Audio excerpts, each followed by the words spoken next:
Hi friends, welcome to feel free to cook. இன்றைக்கி நம்ம சேனலில் ஒரு டேஸ்டியான சோயா சங்க்ஸ் குருமா எப்படி பண்ணுறதுன்னு பார்க்கலாம். தேவையான பொருட்கள்: சோயா சங்க்ஸ் ஒரு சின்ன கப்பில் எடுத்திருக்கேன், உப்பு தேவையான அளவு, சோம்பு 1 டீஸ்பூன், இஞ்சி பூண்டு பேஸ்ட் 2 டீஸ்பூன், 3 டேபிள் ஸ்பூன் எண்ணெய்,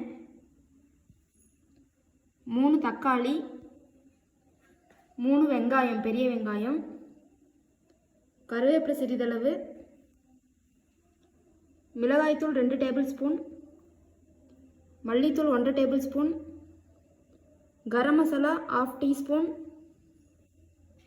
கறி மசாலா தூள் 1/2 டீஸ்பூன், மஞ்சள் தூள் 1/4 டீஸ்பூன்.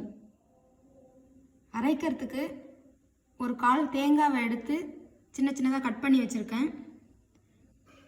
ஒரு சின்ன பீஸ் பட்டை, 3 கிராம்பு, 1 டீஸ்பூன் கசகசா, 4 முந்திரி எடுத்திருக்கேன். இப்போ வாங்க எப்படி பண்ணுறதுன்னு பார்க்கலாம்.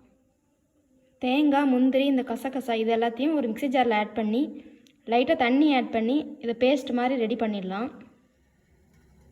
இப்போது நமக்கு கோகோனட் பேஸ்ட் ரெடி ஆகிடுச்சு. கேஸ் ஆன் பண்ணிவிட்டு ஒரு பேனில் தண்ணி ஆட் பண்ணியிருக்கேன். இந்த தண்ணி நல்லா கொதிக்க ஆரம்பிக்கும் போது நம்ம சோயா சங்க்ஸை ஆட் பண்ணிக்கலாம். இப்போ தண்ணி நல்லா கொதிக்க ஆரம்பிச்சிருச்சு.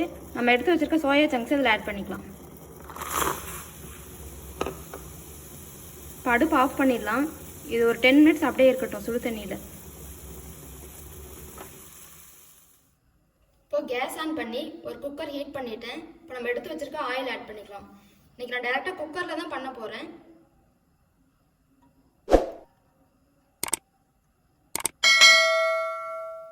இப்போ ஆயில் நல்லா சூடாயிடுச்சு. நம்ம எடுத்து வச்சிருக்க சோம்பு ஆட் பண்ணிக்கலாம்.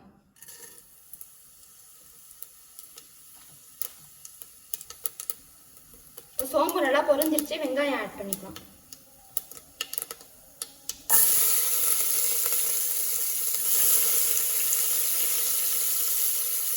அதோடவே கருவேப்பிலை ஆட் பண்ணிக்கலாம்.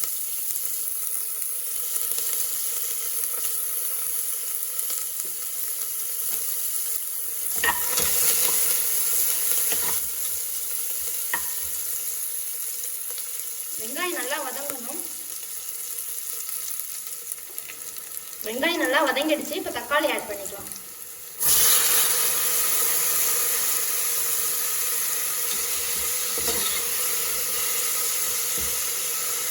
இப்போ இதோடவே இஞ்சி பூண்டு பேஸ்ட் ஆட் பண்ணிக்கலாம். இது ரெண்டும் நல்லா வதங்கணும். இஞ்சி பூண்டு பேஸ்டோட ஸ்மெல் போடணும்.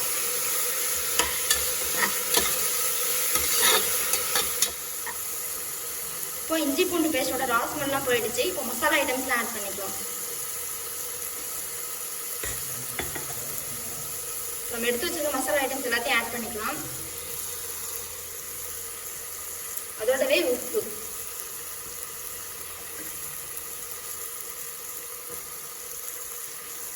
லைட்டாக தண்ணி ஆட் பண்ணிக்கலாம்.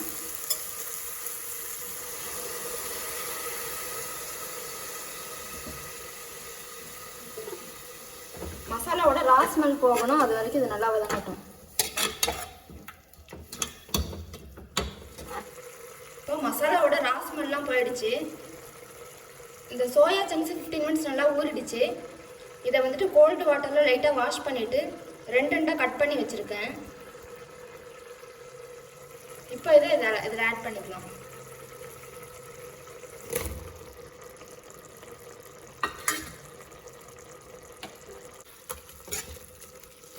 மிக்ஸ் பண்ணிக்கலாம்.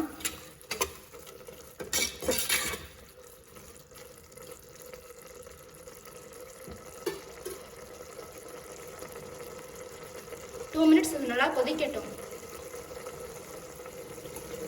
இப்போது 2 மினிட்ஸ் நல்லா கொதிச்சிருச்சு. இப்போ இந்த கிரேவிக்கு தேவையான அளவு தண்ணி ஆட் பண்ணிக்கலாம்.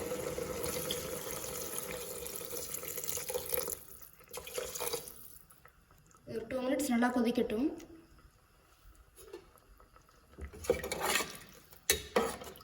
உப்பு காரம் எல்லாம் கரெக்டாக இருக்கான்னு செக் பண்ணிக்கோங்க. தண்ணி நல்லா கொதிக்க ஆரம்பிச்சிருச்சு.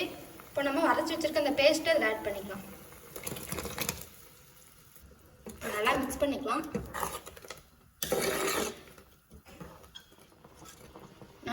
நானே சாப்பிட்ற அளவுக்கு இந்த கிரேவி பண்ணுறேன். நீங்கள் உங்களோட குவான்டிட்டிக்கு ஏற்ற மாதிரி அட்ஜஸ்ட் பண்ணிக்கோங்க மசாலா ஐட்டம்ஸ்லாம். நல்லா கொதிக்க ஆரம்பிச்சிருச்சு. இப்போ லிட்டு போட்டு க்ளோஸ் பண்ணிடலாம். இது ஒரு விசில் வரட்டும், அது வரைக்கும் வெயிட் பண்ணுறேன். இப்போ ப்ரெஷர் ரிலீஸ் ஆகிடுச்சு. இப்போ ஓப்பன் பண்ணிட்டேன். இப்போ நம்மளோட குருமா ரெடி ஆகிடுச்சு. இது சப்பாத்தி, இட்லி, தோசை எல்லாத்துக்குமே நல்ல காம்பினேஷனாக இருக்கும். இப்போ நம்மளோட சோயா சங்க்ஸ் குருமா சூப்பராக ரெடி ஆகிடுச்சு. கண்டிப்பாக நீங்களும் செஞ்சு பார்த்து உங்களோட கமெண்ட்ஸை ஷேர் பண்ணுங்கள். இந்த வீடியோ உங்களுக்கு பிடிச்சிருந்தால் லைக், ஷேர் அண்ட் சப்ஸ்கிரைப் பண்ணுங்கள். தேங்க்யூ ஃபார் வாட்சிங்.